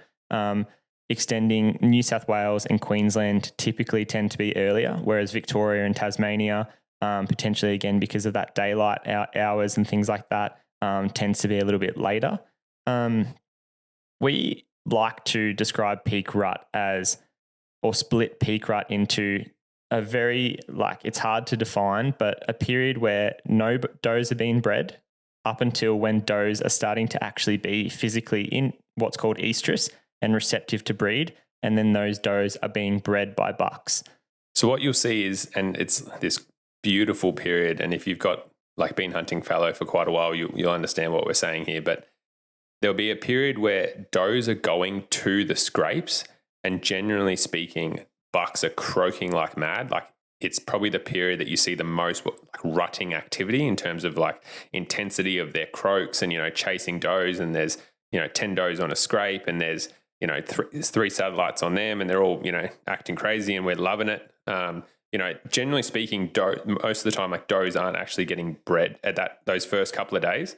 And then we lead into this period which we've sort of separated out really for the benefit of describing some our favorite sort of hunting styles of that period, in when does actually start getting bred. And that's where you've got to think these bucks since March, in most instances in that peak rut period, have been strengthening their neck muscles, their testosterone's rising, but there haven't really been girls there on these scrapes.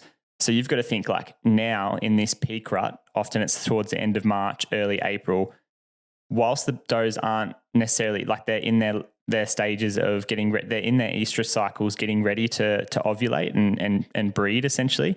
But these girls are starting to rock up to the scrape. So it's like, it's the real deal. Imagine you going to the gym all the time as this young male, 18 to 21 or whatever, and you're just going to the gym and there's all these guys around going, oh, awesome work, mate. You're looking really fit, blah, blah, blah. And then you finally get the chance to go out to the club in this end of March, early April. And you're like, holy shit, there's actually women at this club. Like, you've got to think, you're flexing in the mirrors, you're doing all this random stuff. Like, you're buying drinks, you're getting, rut obsessed as these bucks are doing, because finally it's just transitioned from, this getting ready to the event is very much nearly there. And that's when you're going to get all this, spectacle of rutting activity, as James alluded to. And from a doe point of view, like the reason why they're actually coming to the scrapes is like what Ayden was saying earlier, the does choose the bucks that they want to breed with. So the does are actually going to these scrapes. Like they're starting to cycle, they might they're starting to feel the hormones are obviously pumping through them. But the big thing is they're shopping, they're looking around, like they're seeing what bucks are around, seeing who they want to be their baby daddy, I guess. Like they're trying to pick a buck. And so they're going to the scrapes. The bucks are going wild. They're croaking. They're trying to show off. Like fallow deer are the most visually displayed creatures. Like everything about them is loud and proud. Like they want to be seen. They want to be heard. Like it goes to where they're, where they set up their scrapes. Like they generally, like what Ayden was saying, like they generally set their scrapes up on these, like at the head of a gully sort of thing on a bench, like two-thirds or 3/4 of the way up on a bench, and they want to be heard, they want to be seen. Like they're very much visual creatures, because the more loud they are, the more likely a doe is to pick them, and then hence they're showing off their physical characteristics, and then that's obviously going to be passed on, or they're hoping that a doe is going to select them, and that's going to be passed on because they're fit enough to survive, defend off rival bucks, and then obviously get the privilege to mate that doe. And so that period we love, for me personally, like it's probably one of my favorite periods to hunt, just purely because the bucks are going wild and generally there's a sort of congregation of animals on the scrape.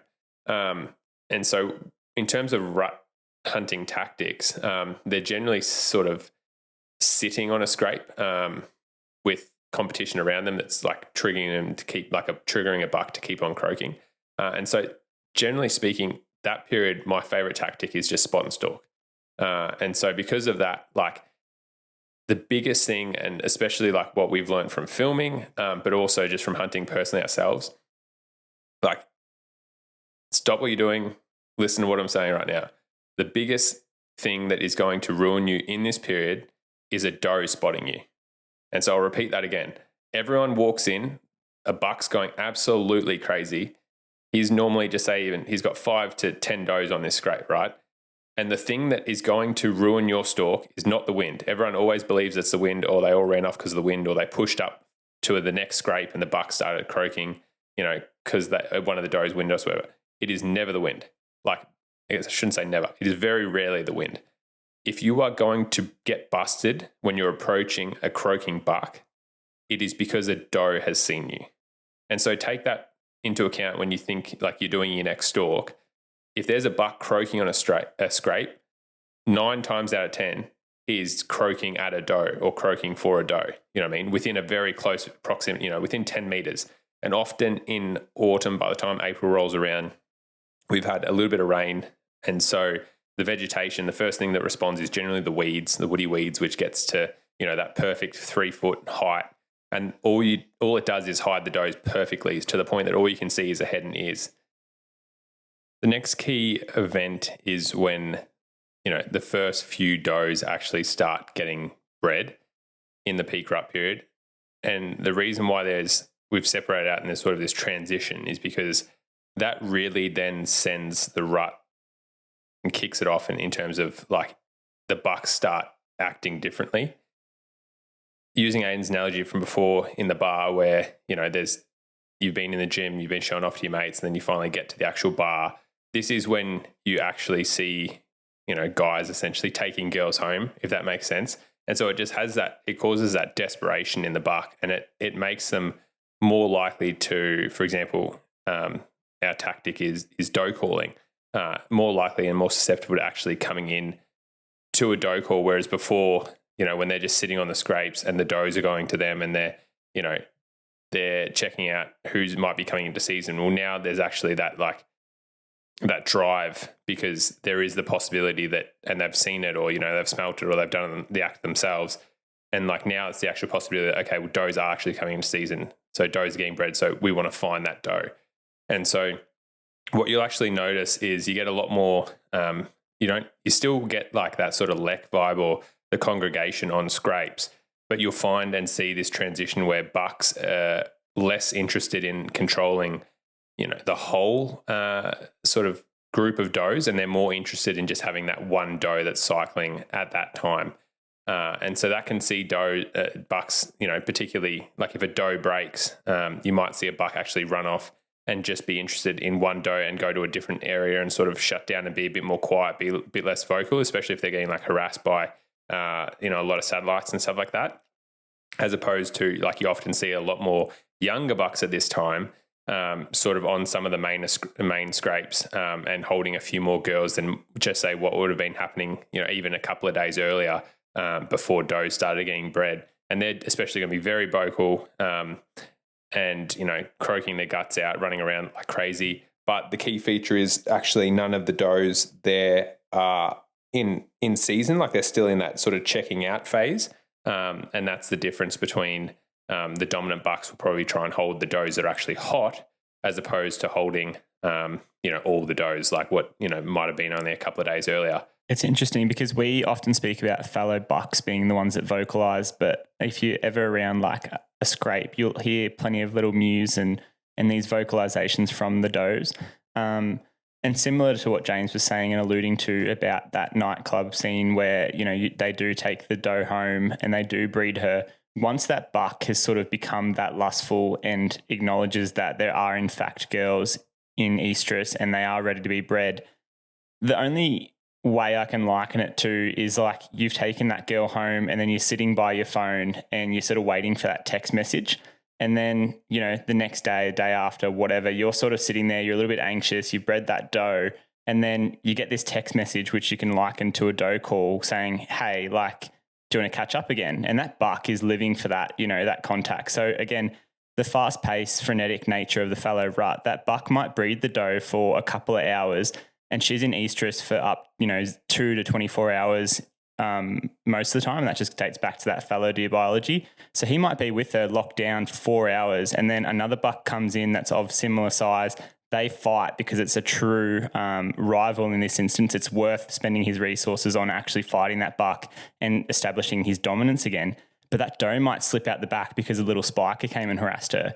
So she's going to then let out doe calls and say, hey, come find me, here I am. So if you can capitalize on that period where that buck is truly like lustful and wants to re-find that doe, let out a few doe calls, that buck is going to be racing around trying to find that doe, especially if he's lost contact with her or eyesight or like a visual in the brush.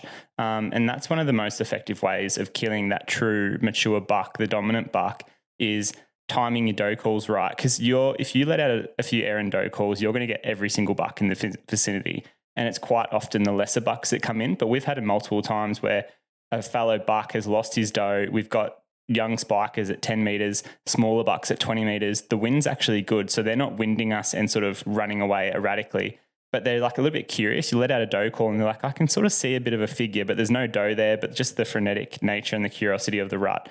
They sort of don't break. And then they'll turn their head and that big buck's actually charging down the hill to be like, holy shit, one of my does, potentially that hot doe, is between, on the other side of those rival bucks. So they'll sort of, lose all sense of self-preservation, run down the hill. And that's where you often get bucks charging into a doe call to 7 meters and it's hard to even pull them up at times. So that just speaks to acting on someone's desire to mate, and sort of that buck obviously perceives that doe is his.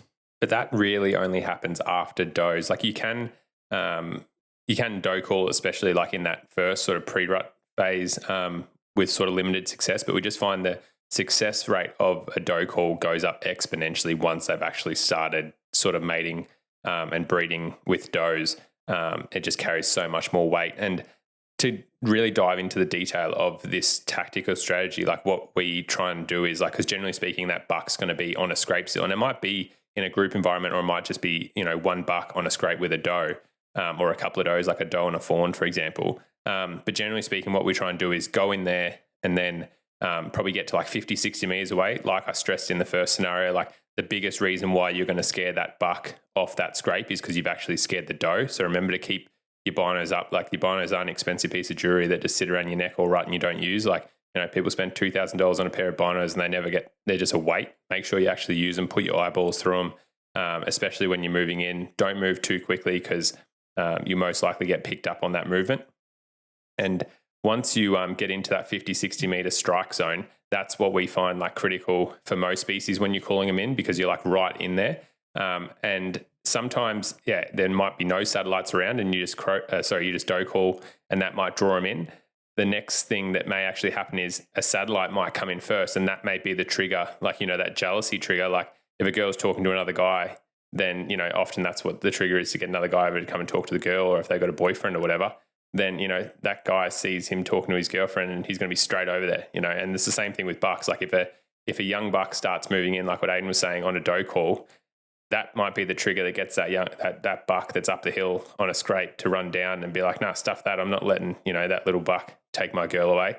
And especially because they're just so frantic searching and trying to like see as many does as possible. They really sort of do lose their mind, I guess, or lose their wits there. And this is all, if you sort of consider a lot of this podcast and what we're trying to, educate people on and give little tips and insights into, is generally focused at the pinnacle, so the mature buck, the dominant buck. Whereas you can take all of these lessons and to a less specific degree. If you're like a new hunter, a beginner hunter, and you're thinking a lot of this isn't going to apply to me, if you're still getting to within 50, 60, 100 meters even of these dominant bucks, and you notice there's a scrape 20 meters in front of you, and your goal for the rut is to shoot a deer, just physically shoot a chittle deer, I would be getting the wind right. Fallow deer. What did I say? Chittle deer. My apologies. I'm organising guiding and things, and it's chittle deer on the brain as well. But if your goal for the rut as a new hunter is to get some meat, shoot something with antlers or just a fallow deer in general, then one of the best strategies is to capitalize on the peak rut and this frenetic energy and confusion that's going on, and get to sort of a peripheral scrape that is in the area, or just 50 meters off. And if you see a young buck that's sort of frustrated sitting on the periphery of that dominant buck, can't get anywhere near his does, if you let out a little like doe call, he's going to go, why am I sitting there trying to compete for those 10 does up there? I'm going to go and find that lone doe in the scrub where there's no rival buck. And they're just going to turn on a string and come straight in. And it is still everything that we spoke about earlier when calling and rattling bucks off scrapes and things like that still applies. You want your shooting angles. You want to be able to draw and have faith in your camouflage gear that you're going to be able to draw, because these animals are obviously coming front on a lot of the time or quartering on. So even shot angles and front on angles on animals, especially as a beginner, are less than ideal. So things like that, you really want to focus on making sure that, you can control as many factors as you can. That you're calling an animal to you. So get everything right before you actually make that first doe call. In summary of all these peak rut tips, obviously separated into two periods. The big one before a doe is being bred is obviously trying to get into that 50, 60 meter area and just set up. And you can often get lucky too, where like I said, there's that environment where there's satellite bucks, a dominant buck and a couple of does. We often see where a buck will charge off a scrape to try and scare off the satellite buck. And if you're, 40, 50, 60 meters off that, he will charge off sometimes and run 10 or 15 meters off. And that might be if you just quickly, if you see that happen and quickly, that might be an environment to doe call. These aren't hard and fast rules. You can doe call at any time. You just may not get the response. We're just telling you our sort of proven methods at certain times. But I mean, you can do all these things at different times, and they'll be likely effective as well. The effectiveness, alluding to what James was describing there, where because these bucks are trying to get the does on the scrapes, but there'll be times where the does themselves just abort and bail off the edge of a ridge, trying because there's just too much confusion. They're trying to either bed down or just sit still and feed for a second. They're trying to, if it's a doe that's out of cycle, she's going to be trying to like nurse her little fawn and feed like her little fawn and things like that. And that big buck is running around. But if there's too many little rival satellite bucks there, they're just going to like run off down the gully, and they might do that for half an hour, and you might go, oh shit, did they win me? Did they not? And if you can, like, with no other deer around, just creep that last from, 50, 60, where we're talking about being on the periphery or orbit of that area, if you can just sneak in another 30 meters and now be 20 to 30 meters off that scrape, that buck, a lot of the time, if he's lost his does and it's before they've actually bred and before he's locked down on a doe, he's just going to come back and reestablish that scrape. He's going to restart croaking again. This is if the wind's right, if nothing's occurred, like you haven't scared them. And he's going to bring those does back out of the cover. The amount of times that we've had big bucks where we've crept into 20, getting ready to shoot them and stuff like that, it hasn't quite happened. They've ducked over the lip. You hear him grunting, goes quiet, like, oh, is the wind, getting a bit finicky, and they crawl their way back up and then reestablish that rutting activity on the scrape. Happens so many times. Another thing to consider as well is towards the peak rut, when it tails off and they have started breeding a lot of these does, what can happen is, as I was describing just before, is these bucks can go on what like we sort of term as lockdown. And that's often when like a lot of the does have been bred and it's starting to get to the last little trickle of dribs and drabs of does that are a bit like towards the tail end. And sometimes these does are the most fought after. And what will happen is like a big buck will leave his scrape entirely to the younger bucks with the does that are bred or no does at all. They still think that, because it has been the spot of activity, that the young bucks will often just stay there and sort of that they can smell there's been deer around. But these young bucks might be in a deep, dark gully with a doe on lockdown, and often they're not croaking some of these times. So you might go from real peak rutting activity for a week or a few days to sort of nothing. And you might just even see like big bucks like at random times of the day, say like 10, 11 a.m., running a ridgeline, and sort of they've lost that doe, or again, the doe's bailed or whatnot through whatever factors. But it's often, you see it with white-tailed deer in America, you hear about it a lot, where, the rut almost goes quiet, and that's because those does are being bred. And as we said earlier, like that estrus cycle or the window will last from 2 to 24 hours in those does where they're eligible to be bred. And the bucks for that period of time will not leave her side. And, he sort of knows that there's other does likely to be getting bred by other bucks. But if he is breeding a single doe at that time, that's a victory for him. So they become very, it's hard, like very elusive. It's a finite resource. And that's where, like, I guess that sort of transitions us into the post-rut period. But yeah, definitely in that peak rut period, like as it sort of transitions and does start getting bred, like, if you've got 30 does, well, by the time you get to 20, the last 10 does are, probably more important than the first doe in some ways, because like it's that finite resource and that desperation. Yes, the bucks, depending on how long the rut goes for, you do see the bucks start getting, especially if it might have been a hard summer and going back to the nutrition and stuff like that, then they physically might not rut as much because, they're starting to essentially get tired. Equally, hunting pressure generally at that stage, like if you've been hunting and flogging at property for 2-3 weeks and put scent everywhere and keep busting them off scrapes, well, they learn pretty quickly just to croak, at night, like very early in the morning and very late in the afternoon. So like all these factors come into play, but the resource that is available does in estrus, when that starts dropping off, then bucks do really get desperate, and that's where doe calls for us. But I just really do want to hype on about the, when you're stalking in on a buck on a scrape that's croaking, really just want to harp on, like, it is the does, not the buck, that is going to blow your stalk. And I know I keep saying it, but it's just, someone will send me a message being like, thank you, because it's just the thing, like personally myself, like most of the times I've ever scared a buck off a scrape that's croaking and in a perfect position is because I haven't seen a doe or I haven't seen a fawn. And then they've obviously run off, and they're the whole reason why that buck's there. And so they run off. And then, sometimes you do get lucky and they may reset up on another scrape 300 to 500 meters away and he may start croaking. But that, if you're in a low density deer, like with low deer numbers, like that may be the only stalk that you get for that day or that rut. So you really just got to make every single one count and make sure that you're looking out for those does. Yeah, and what you can do is go, especially if you're hunting public land or something and you hear a croak and you're like, oh, geez, I want to get to that because, there might be hunting pressure.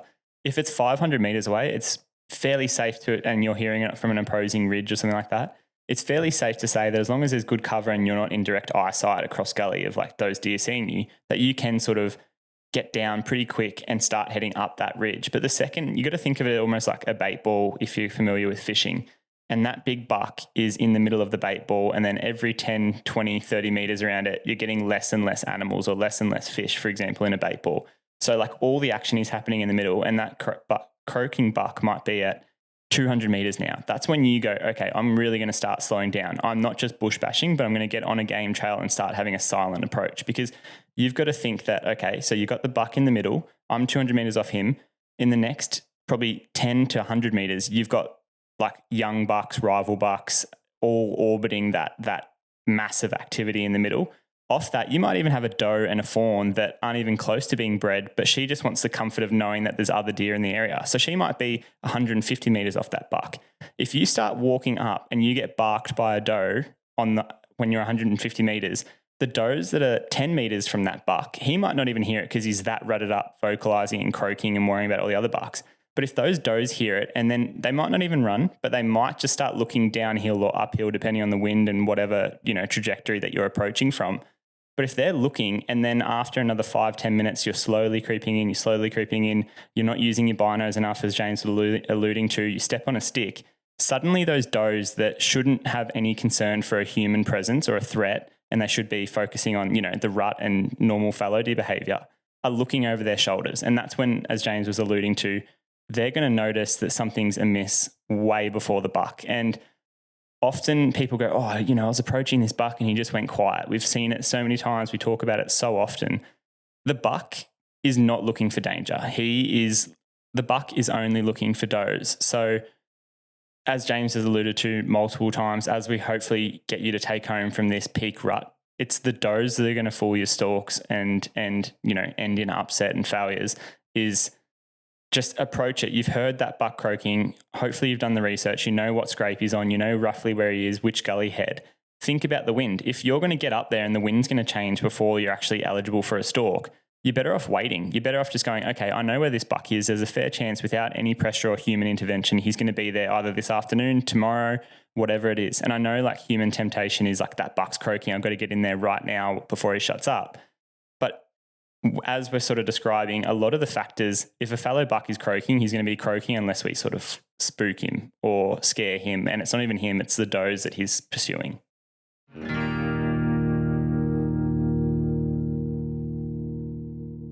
There's a reason why they say get serious, get Hoyt.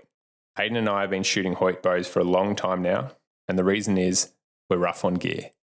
Our bows get absolutely thrashed from getting left in hot cars constantly to being dropped, thrown, and fallen off small cliffs in New Zealand. Hoyts have stood up to every single test that we can put them through and perform flawlessly. That's the reason why Ayden and I continue to shoot Hoyts, because we have 100% confident and we know that they will reliably perform time and time again when put through every pace and test that we can. Get serious, get Hoyt.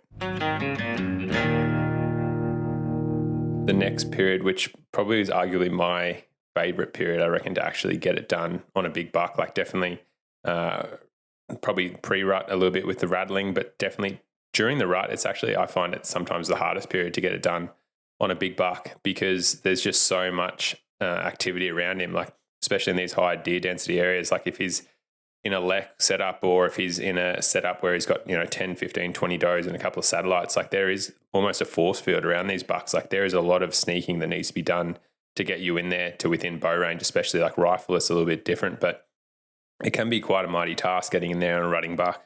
Especially when, they're obviously moving around so much. So you might have a buck at 10 meters, but he's moving and weaving in and out of, his scrape. And there might be trees surrounding that, shrubs, bushes, other does presenting, quartering on angles, and you're trying to wait for him to go broadside. He finally does, and he jumps up on a doe. He's walking around, runs downhill, chases a spiker. Like there is a lot to consider. And that's why I think it's such like an exhilarating sort of adrenaline rush time of the year, because you're trying to focus on all these things and get your things right. But there's just this event occurring before us that's so fueled by like action and lust it makes it pretty mesmerizing watching these animals, go about their business. The biggest thing with the post-rut period that obviously we've described these bucks as athletes, like for the last month and a half, potentially, like they have given it their all. They're running around like crazy, trying to mate all these does or as many as they can. And so the big thing the consideration factor, I guess, is the fact that they lose 25 to 30% of their body weight from over the rut period. And so what these bucks are ultimately trying to do is put on condition. So if we sort of transition it and give it a bit of a timeline, so just say we talk about pre-rut being that 7th to 14th, well, the 14th to 21st, they're still maybe going to be croaking a little bit like first light, last light. The activity is certainly going to be winding down. Some of those later does, will be getting bred all the way through maybe even early May, depending on the densities and how the season's gone before, as we've discussed. But the rutting activity is what, like biologically it's winding down, but also the activity in terms of what we normally describe it as is also winding down. That's not to say that the bucks aren't still, doing certain characteristics. So what they'll actually be doing is we find it's a good time of year to have new bucks rocking up because bucks will leave their sort of home range that they've set up per se for the rut, and they'll actually go out and try and find new does. And so you can have new bucks that have never been on a trial cam, never seen during the rut, and especially that sort of late April, early May period, you'll get these bucks rocking up that are looking for these does that are cycling. They'll at that time also start to put priority into feed as well. So that's where you might catch them out, in improved pastures, especially on like cattle properties or ag properties, on the best feed available. And they'll be staying out potentially a little bit longer than they should have and coming out a little bit earlier than they should. And that's where it sort of transitions into that May period and then into June, where nutrition is king. Like they are just, before winter comes around, they're trying to smash in as many calories as they can and put on as much condition as they can. And often they re-bachelor up in these bachelor mobs. And that sometimes at this time of year, I find it's more likely to be of animals of similar age class. So animals that have, been fighting or rut and they've hated each other. Like now they actually sort of go in these little small mobs and stuff like that. And you sort of see these like older, mature bucks, that middle-aged bucks, and then generally like the younger ones. Because the younger ones, like they're tossed, like the older bucks know that the rut's sort of wound down now. Like, yes, there might be the odd doe that's getting bred, but they know that, they've exerted the most amount of energy, so they need to be stacking that nutrition on. Whereas like the spikers and younger bucks and stuff, like they're still going to be running around in May, like trying to find that odd doe and whatnot just to breed her. But the big boys generally by then have sort of left. And that's why when they start concentrating on nutrition, it really does become like this game of sort of spot and stalk. And where in this scenario, like we really like to sort of, like game cameras can be really good for trying to pattern bucks, but using glass and trying to explore as much country, really prioritizing those areas of high valued nutrition, whether it be crops or whether it be sort of gullies that are, really well, have a lot of feed, for example. We like to prioritize checking out those places. And once you find bucks, like generally speaking, similar through their velvet period, like they become very patternable, and they don't really want to be exerting too much energy. Like the further we get from the rut, like looking into June, July, August, before they're about to start dropping their antlers in like September, October, like through those 3-4 month periods, like they really do just lock down again. They're not traveling too far. They'll have feed and water pretty close. And they're really just trying to prioritize like putting on as much weight as possible. There are two sort of considerations that I would think about here. So obviously, when you are hunting bucks in that June, July period, there is a race against the clock. Like you can pattern them quite easily, but there is that eventual time period where they're going to obviously shed their antlers. So if you are looking to get a mature buck with its antlers, you want to sort of be doing that in May, June, July. As you push through to like August, September, they're going to start being more susceptible to dropping. And secondly, as James alluded to, when they start acknowledging, like through their testosterone levels decreasing and those does have all been bred, there's a few young bucks racing around trying to find the last few does. It's a limited time but before they actually leave the does completely and do sort of, I guess, migrate and begin that transition to their feeding areas which could be 20 kilometres away. So you might have bucks on your property on some green feed for a couple of days post-rut, and then you go to hunt them again, you think you've got them patterned and you've noticed that, oh, geez, I've missed it. They've sort of transitioned onto that next property and they'll follow ridge lines and move and migrate to where they eventually drop their antlers. And we start again, pre-rut for next year.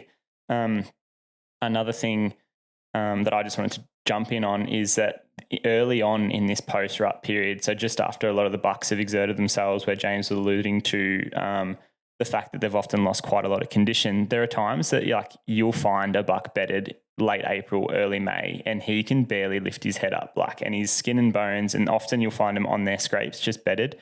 And they're sitting there just hoping that one last doe will come up or whatnot. And I've been walking towards the scrape to check a camera, and I've stepped on a stick, and I've noticed the buck just barely lift his antlers and move his head. And I'm like, holy crap, there's a buck bedded on the scrape, and he's just so tired. He's obviously sitting on his scrape bedding because it is a good bench top. It's, on that position on the ridge where they've got a good view. The wind's obviously pretty consistent, and they're able to sense predators or a threat. And then he just ducks away, early morning in the afternoons for a bit of a feed on that green pick. And then again, it's a matter of time before he leaves, but it can be a really good time post-rut to find bucks that are just very susceptible to those spot and stalk situations where you find them one-on-one. And again, that's more of a stalk, almost as if, I know I've mentioned Chidodeer by accident a couple of times, but it does become a bit more of an intimate spot and stalk, where there's a lot more planning, getting the wind right, and those bucks aren't really moving, aren't really looking for danger. In that post-rut period, generally speaking, you can, you can do doe calls, or some people do very gentle rattling because the bucks will actually bachelor up and then do very gentle sparring. They're more coming in being inquisitive and stuff.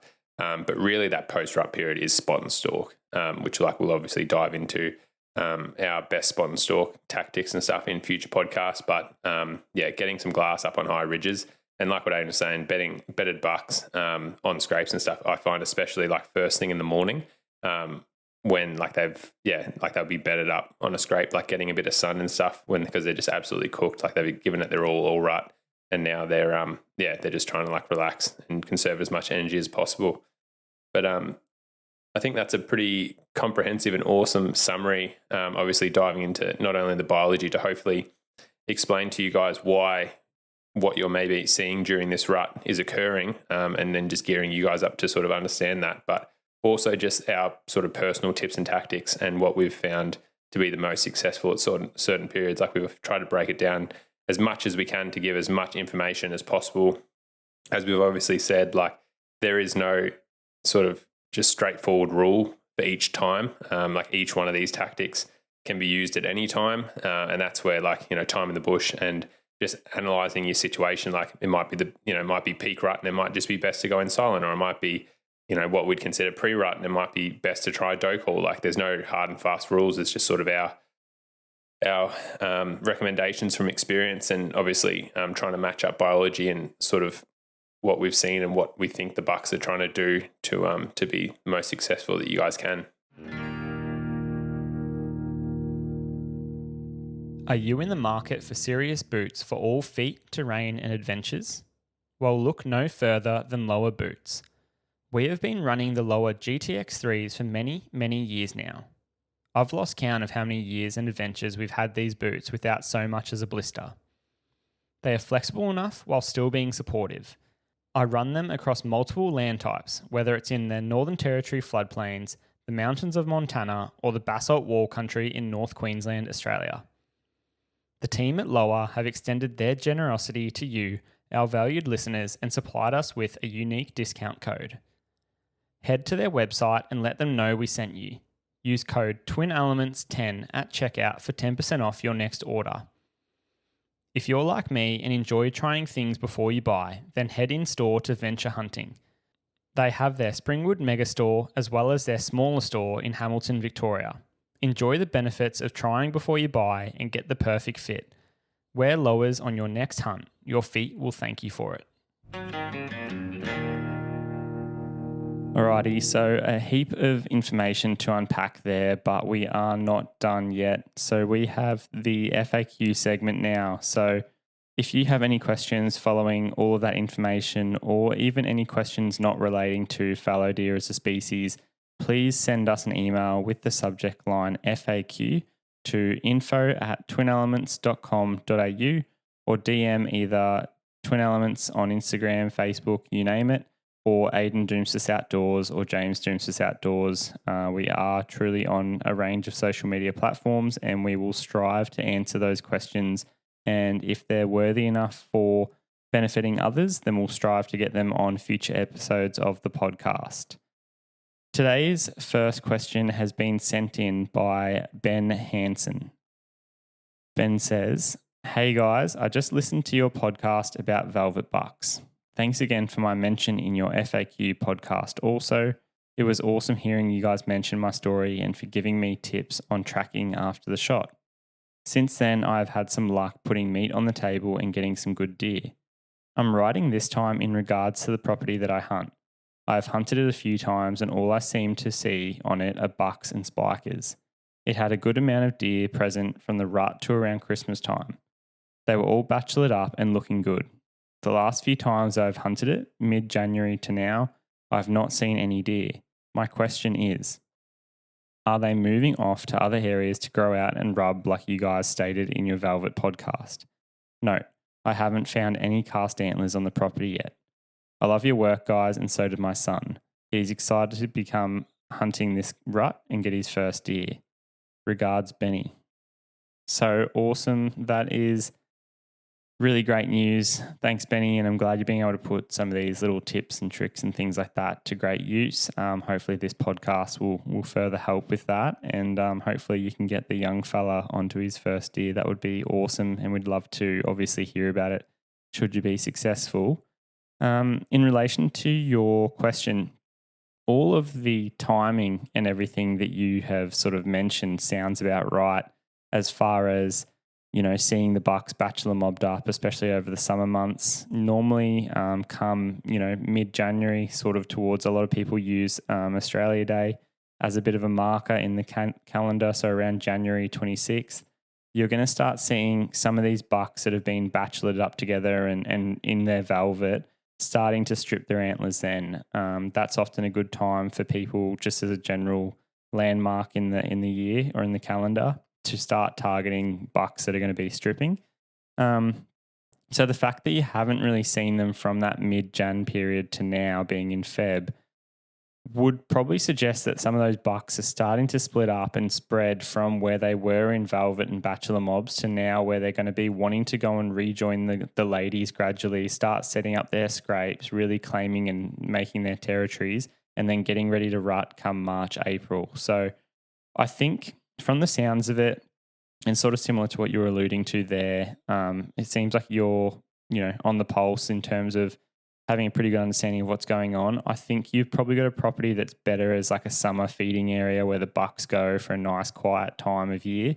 And then if it sounds like you haven't got too many females on the place, there might not be enough numbers of girls to keep those bucks there. Therefore, they're going to go and spread elsewhere, which is sort of matching what you're suggesting. The fact that you haven't found any cast antlers on the property just yet isn't too big of a factor. I know in James's podcast, he talks about velvet bucks and just trying to find them and scout them, and that if you're finding cast antlers consistently, then it's a good sign that you're on a property that has velvet bucks and bucks that are going there to bachelor and they cast their antlers, enjoy that good feed over the spring into summer, regrow their velvet, and then sort of move off from there. But one thing I guess to consider is that a lot of places have had pretty decent feed on the ground for the last couple of years, and sometimes just finding cast antlers is a lot more difficult, especially if you've got lower deer numbers in general. Like unless you've got 200 bucks running around, you might not find that many cast antlers if it's only 20 to 30 bucks. I know that for me, guiding on the Chiddle deer up here in North Queensland, we've got literally hundreds of stags around. They do cover quite a large area.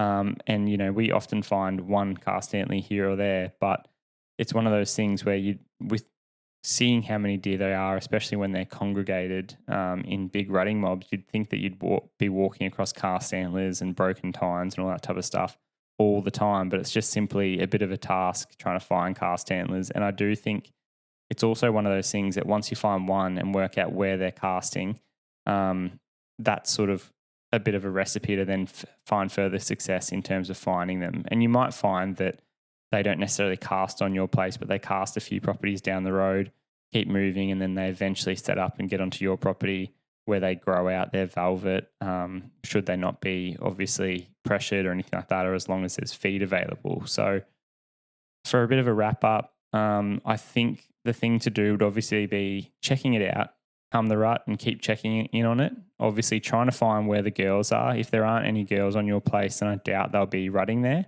But this could be one of those properties to revisit come post rut when those bucks are going to be looking to sort of separate from the girls, go back into their bachelor mob tendencies, cast their antlers, and then spend those couple of months putting back on condition as they put on velvet and then getting ready for next year. So this might be a really good property for sort of spring, summer 2026, 2027. And hopefully, should it not be good for rut, be a good place for you to target in the future. One really good thing about hunting velvets is that they are relatively patternable.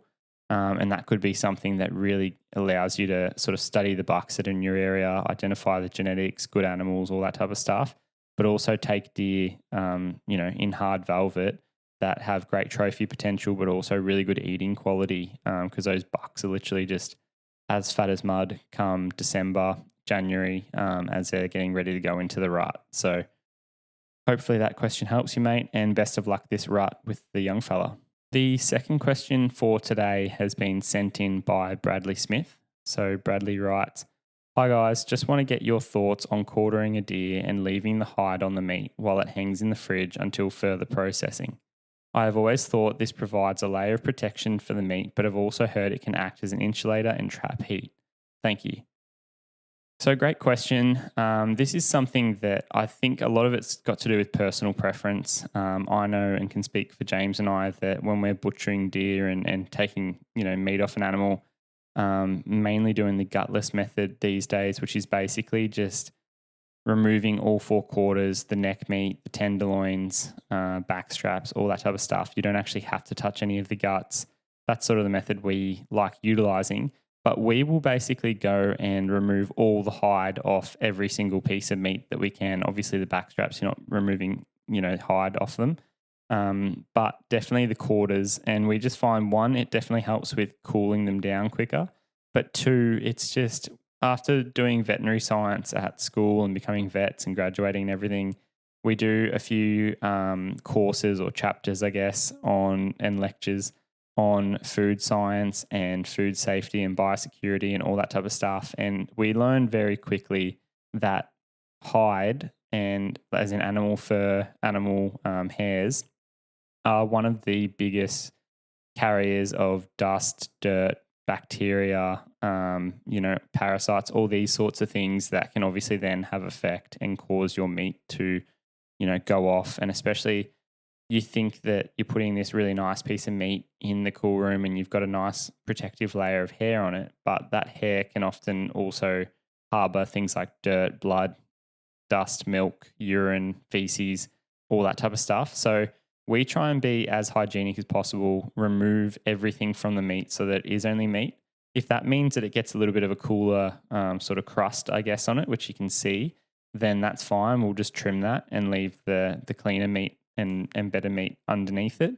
But we don't really think of it too much as like an insulator or trapping heat. Once you put it in the cool room, I think it would be fine. But it is more so for a like food hygiene, bacterial load sort of perspective that we always try and remove the hide. So hopefully that helps answer your question. Again, that's just our 2 cents on it from sort of what we've learned and experienced and stuff like that.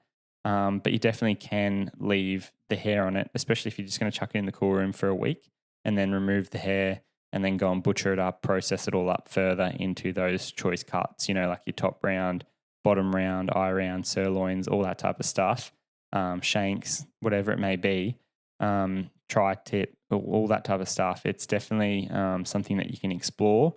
We just personally find that once we get rid of the hide in the field, that everything's a lot cleaner. There's less sort of things that we've got to get rid of and throw out in the bins at home. And also the meat ends up just being a lot cleaner. There's no real tainting or smells or anything like that to it. And once we know that we've put it in the cool room with as minimal dirt, hair, dust, all that type of stuff on it, it seems to just end up in a better product for us come time to obviously quarter it up and eat it with family and friends. So hopefully that one helps, and great question. It's good to hear that people are utilizing their meat and taking an invested interest in the quality product that you can get from hunting and butchering your own animals.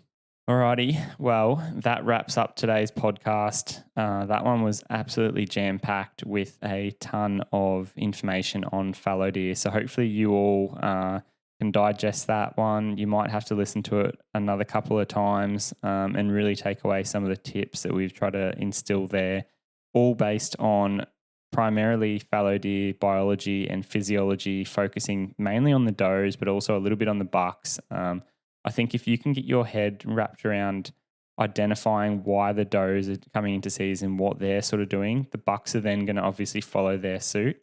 And a lot of the time, once you can work out why they're doing it, it's then a lot easier to go and hunt them and sort of work out your property and just work out what's going to happen, pre-rut, during the rut, post-rut, all these sorts of things. So as you guys are hearing this podcast, James and I have just released our Bow Hunting the Rut series over on our YouTube channel.